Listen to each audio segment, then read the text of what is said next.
বাংলাদেশের অন্তর্বর্তীকালীন সরকারের প্রধান উপদেষ্টা ডক্টর মোহাম্মদ ইউনূসের সঙ্গে ফোনালাপ হয়েছে ভারতের প্রধানমন্ত্রী নরেন্দ্র মোদির। ১৬ আগস্ট শুক্রবার বিকেলে সামাজিক যোগাযোগ মাধ্যমে নরেন্দ্র মোদি নিজেই এ খবর নিশ্চিত করেছেন। মোদি জানান, বাংলাদেশের অন্তর্বর্তীকালীন সরকারের প্রধান অধ্যাপক ডক্টর মোহাম্মদ ইউনূস তাকে ফোন করেন এবং বিরাজমান পরিস্থিতি নিয়ে তাদের মধ্যে আলোচনা হয়েছে।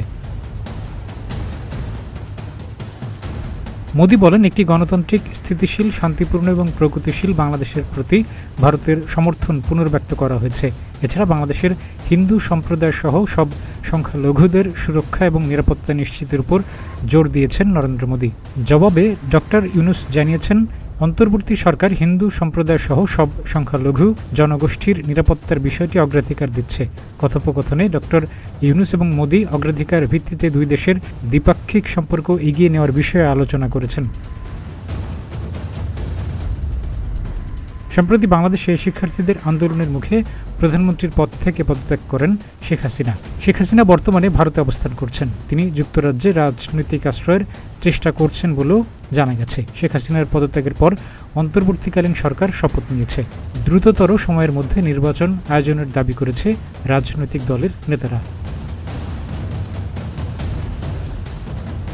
এর আগে ১৪ আগস্ট ডক্টর ইউনূসকে অভিনন্দন জানান ব্রিটিশ প্রধানমন্ত্রী কিয়ার স্টারমার আশা করেন, বাংলাদেশের ইতিহাসের এমন একটি মুহূর্তে প্রধান উপদেষ্টার নেতৃত্ব হবে অত্যন্ত গুরুত্বপূর্ণ। বাংলাদেশের সাম্প্রতিক আন্দোলনে নিহত শিক্ষার্থীদের নিয়ে তদন্ত করতে বাংলাদেশে আসতে পারে জাতিসংঘের প্রতিনিধি দল। ডেস্ক রিপোর্ট, প্রতিদিনের বাংলাদেশ।